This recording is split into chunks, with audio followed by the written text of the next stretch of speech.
오늘 우리에게 주시는 하나님의 말씀은 신약성경 사도행전 8장 1절로부터 8절까지의 말씀입니다. 제가 가진 성경으로 신약성경 199면에 있습니다. 사도행전 8장 1절로부터 8절까지의 말씀입니다. 이제 하나님의 말씀을 봉독하겠습니다. 사울은 그가 죽임당함을 마땅히 여기더라. 그날에 예루살렘에 있는 교회에 큰 박해가 있어 사도 외에는 다 유대와 사마리아 모든 땅으로 흩어지니라. 경건한 사람들이 스데반을 장사하고 위하여 크게 울더라. 사울이 교회를 잔멸할새 각 집에 들어가 남녀를 끌어다가 옥에 넘기니라. 그 흩어진 사람들이 두루다니며 복음의 말씀을 전할새 빌립이 사마리아 성에 내려가 그리스도를 백성에게 전파하니 무리가 빌립의 말을 듣고 행하는 표적도 보고 한 마음으로 그가 하는 말을 따르더라. 많은 사람에게 붙었던 더러운 귀신이 크게 소리 지르며 나가고 또 많은 중풍병자와 못 걷는 사람이 나으니 그 성에 큰 기쁨이 있더라. 아멘. 네, 정말 보배롭고 존귀한 저희 찬양대가 아닐 수 없습니다. 저는 저희 계신 분들과 사랑의 인사 나누겠습니다. 옆에 계신 분들, 앞뒤에 계신 분들 돌아보시고 인사 나누시기 바랍니다. 만나서 반갑습니다. 잘 오셨습니다. 우리가 지난번까지 살펴본 사도행전 7장에서 스데반 집사님은 기독교 역사상 최초의 순교자가 되었습니다. 이후로 예루살렘에 있었던 초대교회에는 심각한 박해가 시작이 되었습니다. 8장 1절의 말씀입니다. 사울은 그가 죽임당함을 마땅히 여기더라. 그날에 예루살렘에 있는 교회에 큰 박해가 있어 사도 외에는 다 유대와 사마리아 모든 땅으로 흩어지니라. 박해로 말미암아 사도를 제외한 대부분의 예루살렘 초대교회의 성도들이 흩어졌습니다. 흩어졌다라고 하는 말은 헬라어로 디아스페이로라고 합니다. 농사를 지을 때 씨앗을 흩어 뿌리는 이런 표현, 이런 모습을 묘사하는 단어가 바로 이 디아스페이로라고 하는 말입니다. 이 디아스페이로의 명사형이 디아스포라라고 하는 말입니다. 아마도 많이 들어보신 표현일 것입니다. 본래는 흩어짐, 흩어뿌림이라고 하는 뜻을 가지고 있는데 사회학적으로는 어떤 특정 민족이 자이로나 타이로, 자기가 살던 지역을 떠나서 다른 지역에 살게 되는 현상을 디아스포라라고 표현을 합니다. 디아스포라 현상은 유대인들에게서 최초로 발견이 됩니다. 주전 586년에 바벨론 군대가 예루살렘으로 쳐들어와서 예루살렘을 멸망시키고 세 번째로 예루살렘 사람들을 바벨론으로 포로로 끌고 갑니다. 예레미야의 예언에 따르면 70년이 지나서 이들이 모두 돌아올 것이라고 했는데 그래서 그 예언대로 포로 귀환이 시작되었지만 이미 많은 사람들이 70년간이나 바벨론에 살았기 때문에 그 생활에 익숙해져서 우리는 돌아가지 않겠노라 거기에 정착하는 사람들이 생겼습니다. 일부는 가나안 땅으로 돌아오고요. 일부는 바벨론에 나왔습니다. 처음에는 수도에만 살던 사람들이 점차 여러 가지 생계를 위해서 바벨론의 여러 도시로 흩어져서 살기 시작했습니다. 흩어져 가면서 자신들이 가는 곳마다 유대인 공동체를 만들고 회당을 이루었습니다. 이것이 신약 시대까지 계속해서 점차로 퍼지게 되는데 얼마나 퍼지는고 하니 예수님 당시에 로마 제국 전체에 살고 있었던 흩어진 디아스포라 유대인들의 숫자가 로마 제국 전체의 인구의 약 10%에 달했다고 합니다. 이미 예수님 당시에는 수많은 유대인들이 로마 제국 전역에 흩어져서 살고 있었다는 이야기입니다. 요한복음 7장을 우리가 읽다 보면 예수님께서 설교를 하시다가 잠시 후에 곧 있게 되면 너희가 나를 더 이상 만나지 못하리라 라고 이야기하는 장면이 있습니다. 그러니까 사람들이 궁금히 여기죠.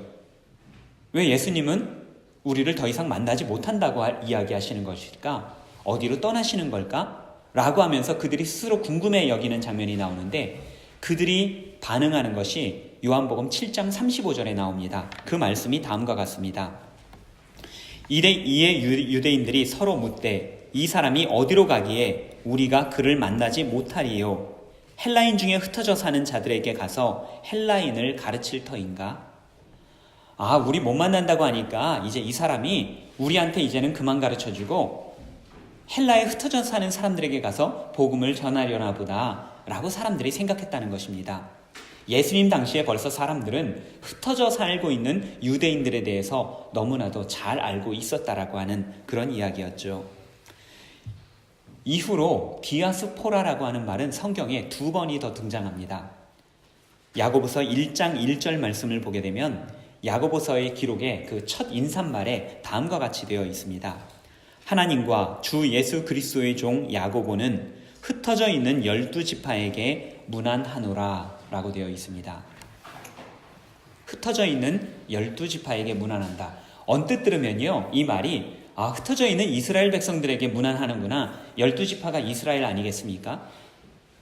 사실은 그렇지 않습니다. 이 표현은요, 상징적인 표현인데 이미 예수님 당시에서는 이 12지파가 완전히 다 무너져 있었습니다. 그도 그럴 것이 주전 722년에 북왕국 이스라엘이 멸망할 때 이미 10지파가 거의 존재를 잃어갔기 때문입니다. 예수님 당시에 남아있었던 지파라고는 남유다 왕국의 중심 지파였던 유다 지파, 그리고 거기에 함께 했었던 소수의 베냐민 지파, 사도 바울이 바로 이 베냐민 지파 사람이었죠. 또한 그곳에서 흩어져서 제사장 역할을 하던 레위 지파, 이렇게 세 지파를 제외하고는 거의 다른 지파 사람들은 흔적을 찾아볼 수가 없었습니다. 그러니 흩어져 있는 12지파라고 하는 것이 이스라엘 백성들을 말할 가능성은 조금도 없었던 것입니다. 여기서 흩어져 있는 12지파는 무엇을 말하는가? 이 12지파라고 하는 사람들은 하나님의 제사장적인 명령을 받은 선택받은 백성이었죠. 야고보서에서 말하는 이 12지파는 다시금 하나님의 명령을 위탁받아서 세상에 하나님의 복을 전하는 초대교회, 바로 그리스도인들을 일컫는 말이었습니다. 흩어져 살고 있는 그리스도인, 흩어져 살고 있는 초대교회에 보내는 편지가 바로 야고보서였습니다. 이러한 표현은 베드로전서에서도 계속해서 이어집니다. 베드로전서 1장 1절 말씀입니다. 예수 그리스도의 사도 베드로는 본도, 갈라디아, 갑보도기아, 아시아와 비두니아에 흩어진 나그네, 흩어진 나그네, 여기에서도 디아스포라라는 말이 사용이 됩니다. 베드로가 지칭하는 흩어진 나그네 역시 흩어진 초대교회를 의미했습니다. 이 흩어진 나그네에 대한 그 정의가 바로 그 다음 절인 베드로전서 1장 2절에 등장하는데요. 다음과 같습니다. 곧 하나님 아버지의 미리 아심을 따라 성령이 거룩하게 하심으로 순종함과 예수 그리스도의 핏부림을 얻기 위하여 택하심을 받은 자들에게 편지하노니 은혜와 평강이 너희에게 더욱 많을지어다. 예수 그리스도의 핏부림을 받은 그 피로 정결케 된 사람들 누구입니까? 바로 그리스도인들을 말하는 것입니다.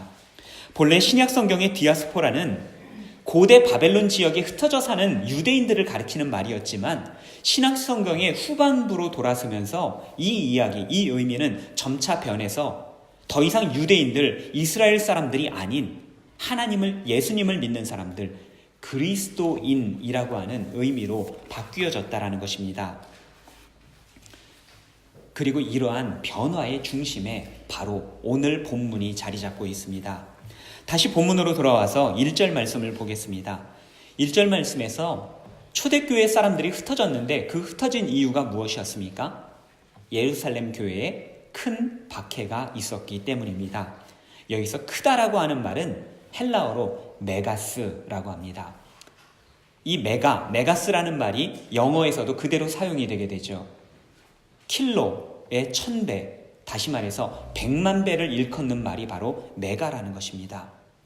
예루살렘에 메가의 박해가 시작이 되었다. 예루살렘에 있었던 박해가 얼마나 큰 것인지 짐작하게 하는 대목입니다. 본문 3절을 보게 되면 이 박해의 구체적인 모습이 표현이 되고 있습니다. 3절 말씀입니다. 사울이 교회를 잔멸할새 각 집에 들어가 남녀를 끌어다가 옥에 넘기니라. 가택을 수색하면서 사람들을 잡아갔습니다. 체포된 사람들은 감옥으로 끌려갔고요. 이 사울이라고 하는 청년이 이끄는 일단의 유대인들은 마치 한국전쟁 당시에 서북청년단, 이들이 빨갱이를 색출한다고 하면서 집집마다 문을 두드리고 문을 부수고 들어가서 사람들을 끌어다가 빨갱이인지 아닌지 찾아내고, 만약에 그냥 조금이라도 조짐이 보이면 끌어다가 사살을 하거나 감옥에 가두거나 고문을 하기도 하였습니다.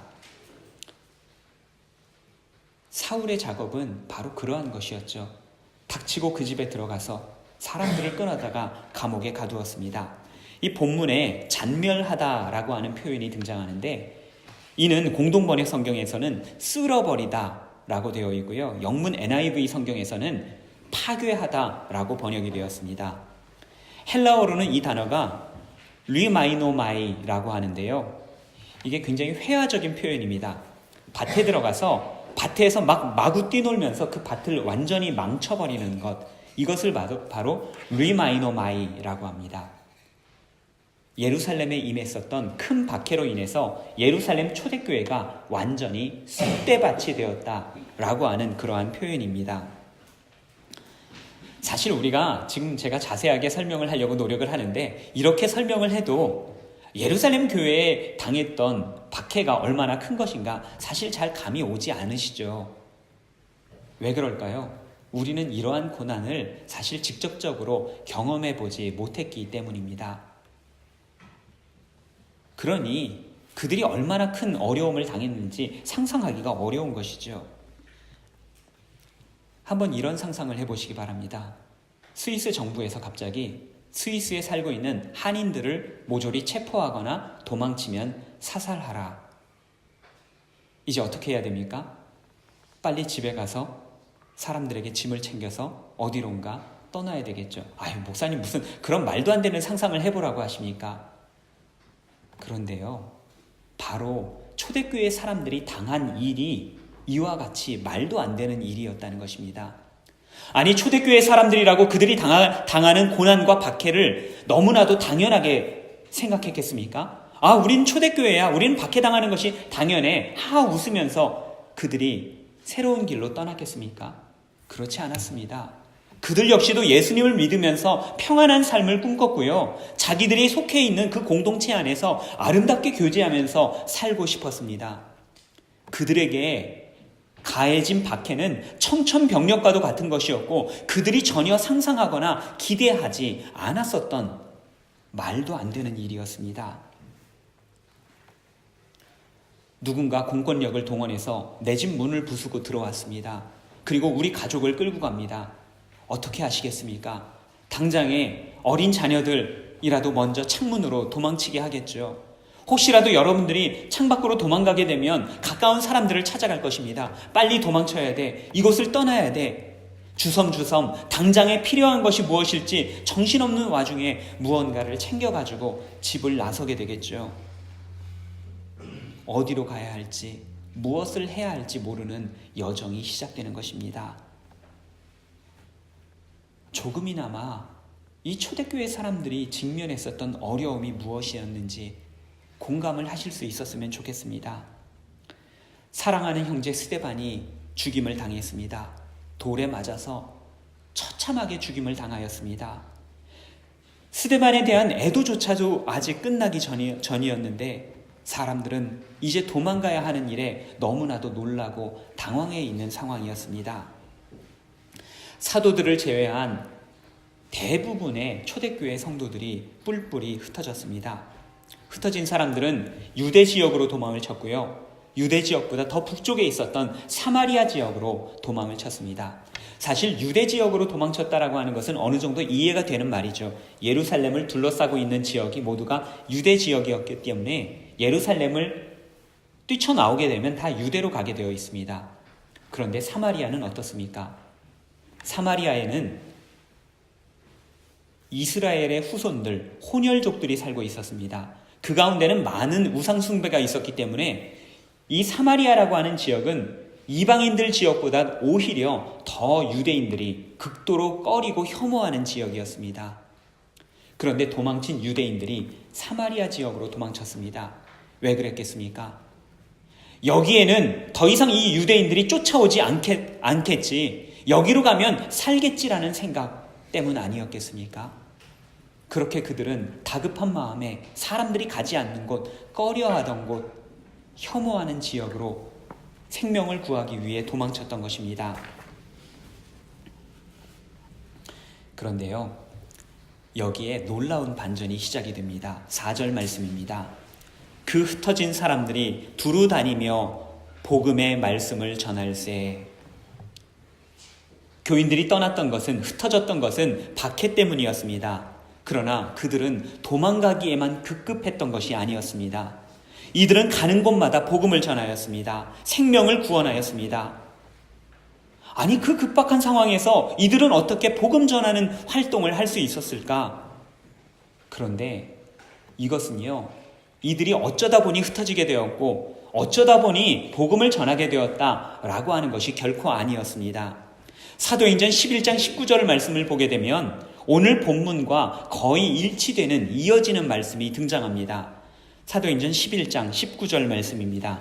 그때에 스데반의 일로 일어난 환란으로 말미암아 흩어진 자들이 베니게와 구브로와 안디옥까지 이르러 유대인들에게만 말씀을 전하는데, 이들의 여행이 유대와 사마리아까지만 머물러 있었던 것이 아니라 이들은 계속해서 이동을 했고 사도행전이 진행되면서 이들의 활동 범위는 점점 넓어진 것이었습니다. 베니게, 페니키아라고 하는 구약 성경에서는 두로와 시돈이라고 불리우는 지역까지 이들은 진출했습니다. 이들이 안디옥까지 가게 되는데 이 안디옥은 훨씬 더 북쪽에 있는 지역이었고 이곳은 장차 이방인들을 전도하기 위한 복음의 전초기지가 되는 곳이었습니다. 구브로라는 곳에 갔는데 이 구브로는 지중해 가운데 있는 거대한 섬의 이름입니다. 이들이 활동하는 지역이 얼마나 넓어졌는지 보게 되는 그러한 장면이죠. 이런 걸 보고 전화위복이라고 할까요? 박해를 받아 사방으로 쫓겨간 사람들이 전한 것은 복음이었습니다. 복음은 글자 그대로 기쁜 소식입니다. 쫓겨다니던 사람들이 그들이 전파한 것은 참으로 역설적이게도 기쁜 소식을 전파하였던 것입니다.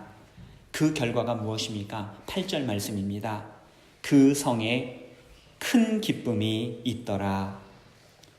본문 1절에서는 큰 박해가 있었는데 본문의 맨 마지막에서는 오히려 그것이 바뀌어서 큰 기쁨이 있더라. 오늘 본문이 이렇게 마무리되고 있습니다. 쫓겨다니던 사람들이 기쁜 소식을 전했습니다. 그리고 그들이 가는 곳마다 기쁨이 넘쳐났습니다. 사도행전 1장 8절에서 보게 되면 복음이 예루살렘에만 머물지 않을 것이다. 우리는 이미 짐작하고 있었습니다. 그런데 이것이 정말로 그 말씀대로, 예언대로, 예수님의 명령대로 이것이 복음이 전파되고 있는 것을 우리는 본문을 통해서 목격하게 되는 것입니다. 요즘 한국에 보게 되면 큰 그림을 그린다라고 하는 표현을 합니다. 이게 무슨 뜻인지 아십니까? 큰 그림을 그린다. 뒤에서 뭔가 거대한 계획을 세워놓고 사람들을 이렇게 몰아주고 이렇게 그 길로 가게 하는, 뭐랄까, 조종자, 중재자, 이런 설계자, 이런 사람들을 우리가 큰 그림을 그린다, 이렇게 이제 조금 회화적으로 표현을 하는데요. 이 모든 일들은 하나님께서 그리신 큰 거대한 그림이었습니다. 박해로 인한 고통은 분명했습니다. 하지만 이보다 더 큰 기쁨으로 말미암아 모든 고통이 상쇄되고도 남음이 있었다는 것입니다. 여기서 한 가지 더 생각해 볼 것이 있습니다. 죽음의 위협에 내몰리며 쫓기던 사람들이 어떻게 이렇게 갑자기 복음을 전할 수 있게 되었을까? 어떻게 갑자기 위대한 복음의 전도자가 될 수 있었을까 하는 것입니다. 그런데요, 제가 방금 전에 드린 이 두 가지 질문에는 잘못된 전제가 깔려 있습니다. 사실 이들은 갑자기 복음 전도자가 된 것이 아니었기 때문입니다.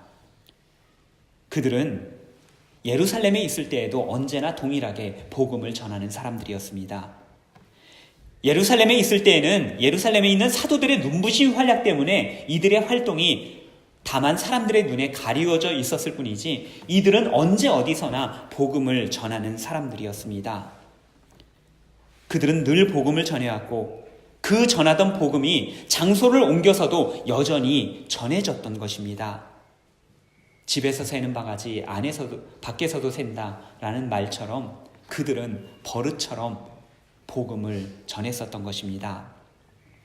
많은 그리스도인들이 생각하는 착각이 한 가지 있습니다.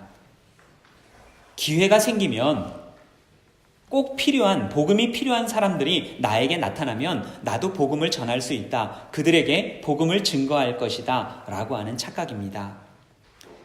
이 말은 바꾸어서 말하면 나는 지금 복음을 증거하거나 전도를 하지 못하는데 내가 전도하지 못하는 이유는 상황이 허락하지 않아서 기회가 주어지지 않아서 적당한 사람을 만나지 못해서 복음을 전하지 못하는 것이다. 핑계를 대고 구실을 만드는 것입니다. 전도 외에도 신앙생활에 이러한 핑계와 구실이 얼마나 많이 있습니까? 제가 가끔 이제 교회에 출석하지 않는 분들에게 전화를 하다 보면 교회에 출석하지 않으시는 이유에는 거기에는 정말로 다양한 핑계가 있다는 것을 발견하게 됩니다.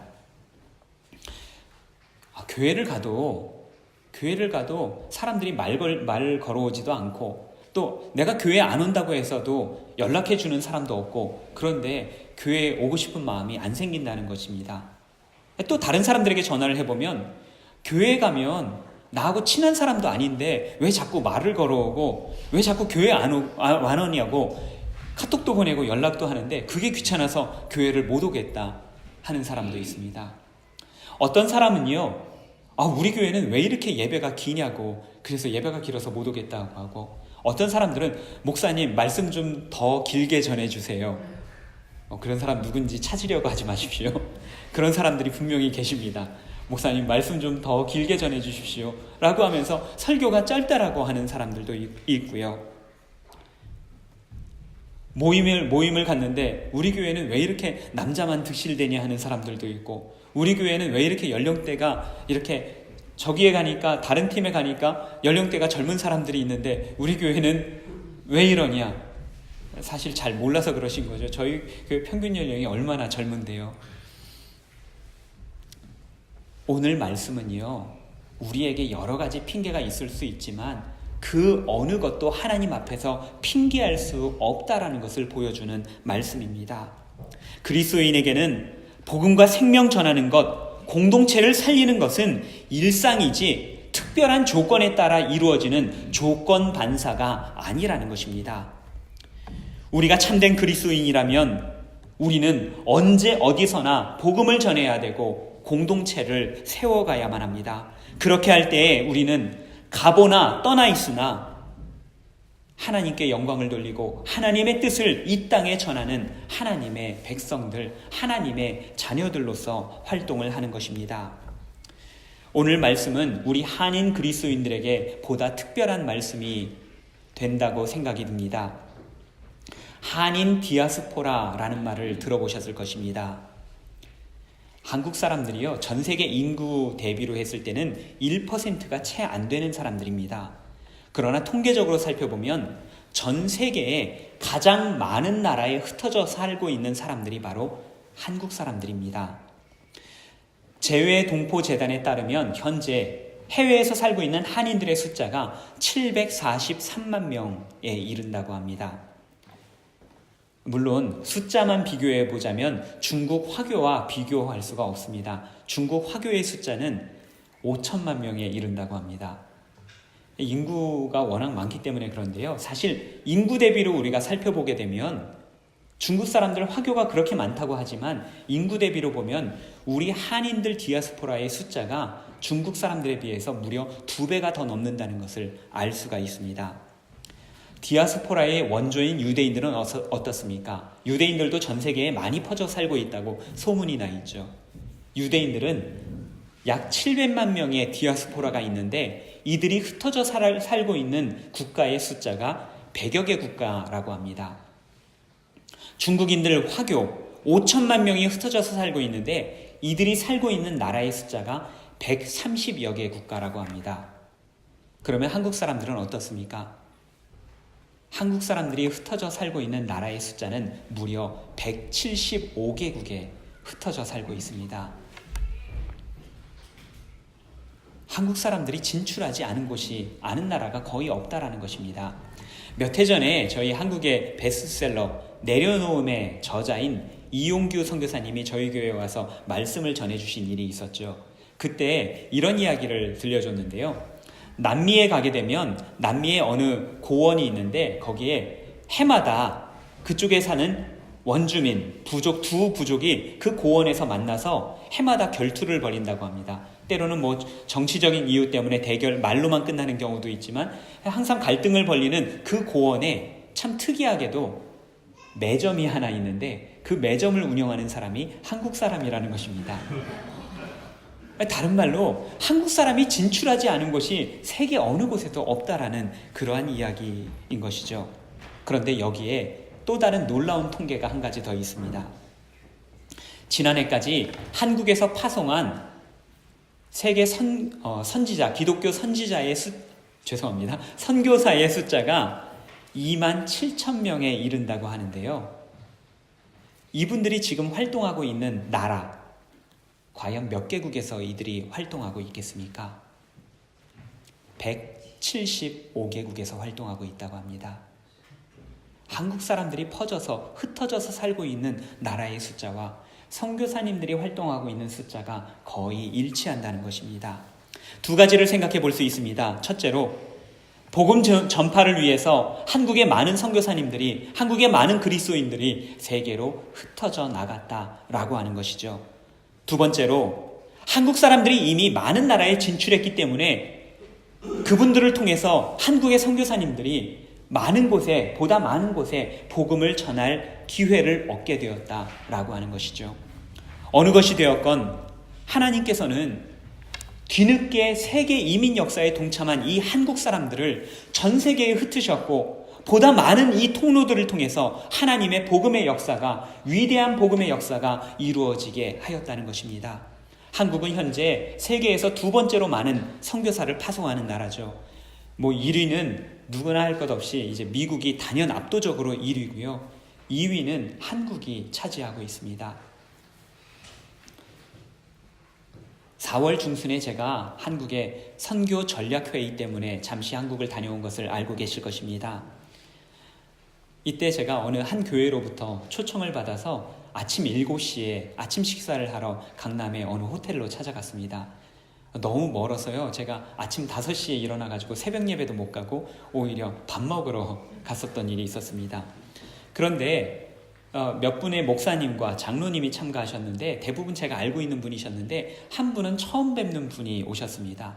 이야기를 나누다 보니까 이분이 왜 오셨는고 하니 40년 전에 제네바 대사관에서 활동을 하시던 분이라고 합니다.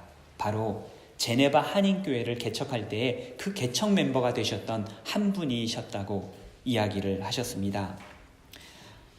저희 스위스에 있는 한인교회가 목회자를 청빙할 수가 없어서 처음 예배 드릴 때 카세트 테이프로 예배를 드렸다는 것은 이미 잘 알고 있는 사실이실 것입니다. 그런데 제가 새롭게 알게 된 사실이 있었습니다. 교회로 예배를 드리기 전에도 이미 설교 테이프가 많이 스위스에 돌아다니고 있었다는 것입니다. 이분들이 스위스에 와서 신앙생활을 하려다 보니까 한인교회가 없고 그래서 현지교회를 다니는데 현지교회를 다니면서는 말씀의 은혜를 한국에 있었을 때만큼 그렇게 받지를 못한다는 것입니다. 그래서 이를 알게 된 한국의 모교회에서 또한 여러 선교단체에서 설교 테이프를 이분들에게 보내주셨습니다. 워낙에 말씀을 듣기 어려운 상황이었기 때문에 이분들은 그 말씀을 들으면서 테이프를 들으면서 은혜를 받고 이 테이프를 다 듣게 되면 이웃 그리스도인들에게 이것을 전달을 했다는 것입니다. 서로 돌려가면서 테이프를 듣고 은혜를 받고 그 받은 은혜를 나누었다는 것이죠. 그렇게 듣던 설교 테이프를 함께 모여서 듣고 함께 찬양하면서 함께 기도하면서 들었던 것이 바로 교회의 시작이 되었습니다. 제네바보다 조금 먼저 예배를 드리기 시작한 곳이 바로 베른이었습니다. 1977년 2월 당시 한국 대사관에 무관으로 근무하셨던 한병용 권사님 가정에서 4가정이 모여서 한인으로서는 첫 예배를 드렸습니다. 이것이 바로 베른교회의 시작이었습니다. 처음 예배를 드리기 시작할 때 그냥 모여서 예배를 드렸을 것 같지만 사실 이 예배 드리는 일이 쉬운 일이 아니었었다고 합니다. 제가 만난 그 장로님은 처음에 교회를 하자라고 이야기를 할 때 이 한병용 권사님에게 크게 핀잔을 했었다고 합니다. 왜 여기 계속 있을 사람도 아닌데 왜 교회를 세우느냐? 당신이 그렇게 해서 시작을 하고 가면 남은 사람들이 그것을 책임져야 되지 않느냐? 2년밖에 안 있는 사람이 그냥 그렇게 있다 조용히 가는 것이 맞지 않겠느냐?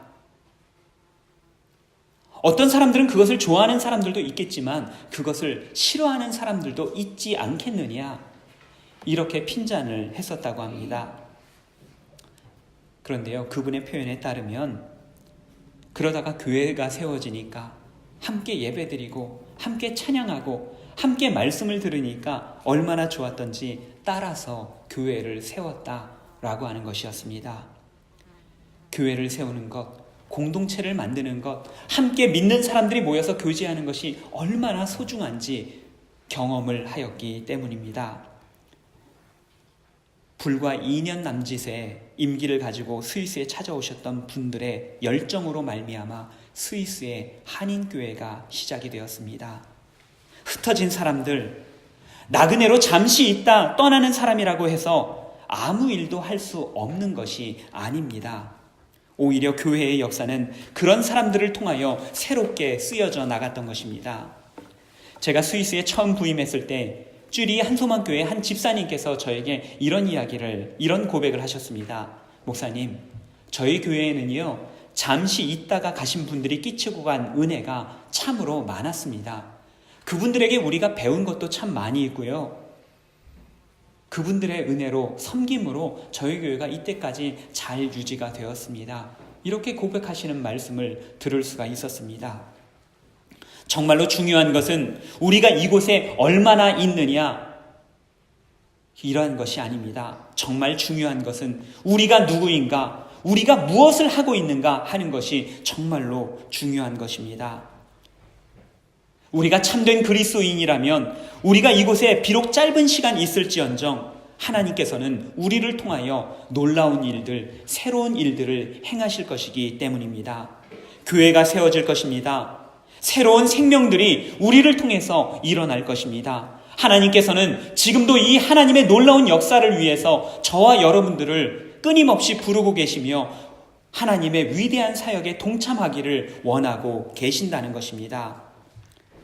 오늘 말씀 서두에 디아스포라라고 하는 말이 흩어져 있는 유대인들을 뜻하는 말에서 흩어진 교회, 하나님의 말씀을 전하는, 복음을 전하는 그리스도인들을 의미하는 단어로 바뀌었다 말씀을 드렸습니다. 그렇게 된 이유는 그들이 바로 흩어져서 복음을 전하는 사람들이 되었기 때문입니다. 하나님께서 이 땅 가운데 하시고자 원했던 일들을 실천했던 사람들, 하나님의 선택받은 사람들의 일들을 이어받은 참 이스라엘, 참 하나님의 백성이 되었기 때문입니다. 종종 우리의 기도 제목을 보게 되면 우리 자신만을 위하는 기도 제목을 우리가 이야기할 때가 있습니다. 물론 우리는 언제나 예수 믿는 우리가 먼저 잘 되는 것이 정말 중요합니다. 우리를 위한 기도 제목은 정말로 중요한 기도 제목입니다. 그러나 거기에만 머물러 있어서는 결코 하나님께서 기뻐하시는 그리스도인으로서 살아갈 수가 없습니다. 하나님께서 기뻐하시는 사람은 세상을 위한 제사장, 세상에 하나님의 뜻을 실천하는 사람들입니다. 예루살렘 초대교회를 다시 한번 생각해 보시기를 바랍니다. 그들은 정말로 만족스러운 공동체를 만들었습니다. 정말로 가난한 사람들이었는데 그들은 그 가난한 공동체를 위해서 자신의 모든 것을 쏟아부을 수 있는 정말 애틋하고 하나 된 그러한 공동체였습니다. 그들이 자신의 재산을 모두 다 그곳에 쏟아부었을 때는 내가 이 공동체와 평생 함께 하겠노라, 이러한 생각이 있지 않았겠습니까? 그러나 그들은 그 안에만 머물러 있을 수 없었습니다. 그들이 거기에만 머물러 있으려고 했을 때, 더 이상 나가려고 하지 않았을 때 하나님께서는 그들을 흩어버리기 시작하셨습니다. 그들에게 닥친 어려움은 괴로움을 주시려고 하는 것이 아니라 오히려 그들로 하여금 복이 되게 하시려는 하나님의 계획과 섭리였다는 것입니다. 하나님께서는 그들로 복이 되게 하셨고, 그들이 가는 곳마다 그들이 예루살렘에서 경험했었던 그 좋은 공동체를 그들이 가는 곳곳마다 세우게 하셨던 것입니다. 구약의 아브라함이 본토 친척집을 떠났을 때 그는 세상에 복이 되었습니다. 제자들이 예루살렘을 떠났을 때 그들은 생명의 전달자가 되고 복음의 증인들이 되었습니다. 우리가 이렇게 성경 말씀을 읽으면서도 사실은 이렇게 되는구나 깨달음이 있어도 사실은 이 깨달음을 머리로는 이해해도 가슴으로 실천하지 못하는 사람들이 있습니다. 어려울수록 자꾸만 숨어 들어가고 어려울수록 못한다고 하는 그러한 사람들이 있습니다. 어려움이 끝나야 이게 다 좀 정리가 돼야지 내가 하나님의 일을 하겠다, 봉사를 하겠다, 복음 증거하겠다 라고 하는 분들이 있습니다. 모두가 하나님 앞에서 둘러대는 핑계일 따름입니다. 어찌 보면 그들에게 있는 어려움은 하나님의 영광을 위한 어려움일 수도 있습니다. 만약에 그렇다고 한다면, 이들이 지금 순종하지 않는다면 결코 이 어려움은 끝이 나지 않을 것입니다. 오히려 하나님의 뜻을 구하고 갈 때 이 어려움을 통해서 하나님께서는 영광을 받으실 것이고, 하나님께서는 더욱더 큰 기쁨으로 우리의 어려움들을 상쇄시키실 것이기 때문입니다. 에스겔서 47장을 보게 되면 위대한 환상이 소개가 되고 있습니다.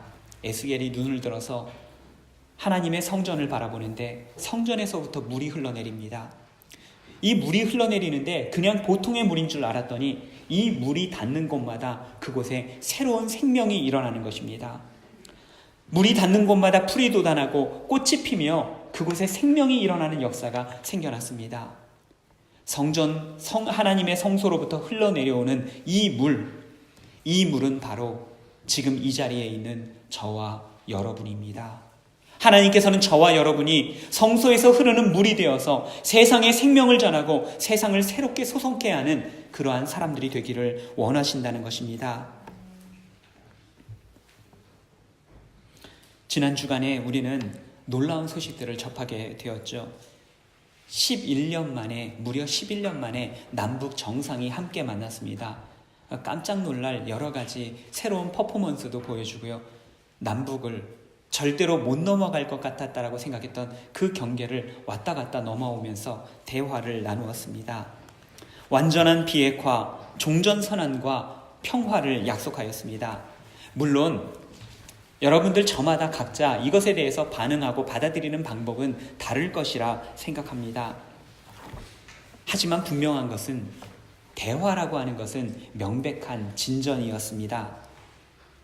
미국 보수 기독교를 대표하는 트럼프 대통령조차도 한밤중에 트윗을 날릴 만한 중대한 진보적인 사건이었습니다. 이것이 과연 진실이냐, 이것들을 다 약속을 지키겠느냐, 이것이 우리에게 유리하냐 불리하냐, 북한이 결국 돈만 요구할 것이 아니냐, 이런 것들은 우리가 차차 보면서 이것들을 감찰하고 그것들의 진행 사항들을 분명하게 짚고 넘어가야 할 것입니다.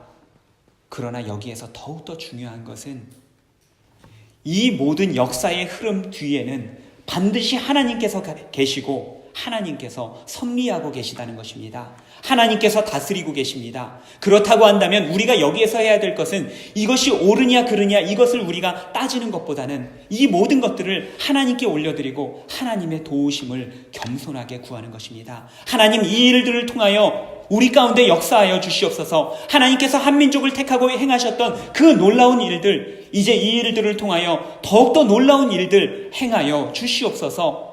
우리가 주님의 길에 뒤따르겠나이다. 주님 앞에서 고백하는 것이 저와 여러분들에게 필요한 것입니다. 우리가 그리스도인으로서, 언제나 복음 전하는 그리스도인으로서 이 자리에 바르게 자리할 때 우리가 복음을 전하는 것, 달라지는 것은 단지 환경이고 장소일 뿐일 것입니다. 우리는 언제 어느 곳에 가더라도 하나님의 복음을 전하고 생명을 전하는 그리스도인이 될 수 있을 것입니다. 하나님께서는 우리 민족을 선택하셨고 또한 저와 여러분을 선택하셨습니다. 지금 이곳에 스위스에서 흩어진 나그네로 살아가고 있지만 동시에 오늘 이렇게 귀하고 아름다운 공동체를 이루면서 살아가게 하셨습니다. 이제 하나님께서 새로운 일들을 행하실 것입니다.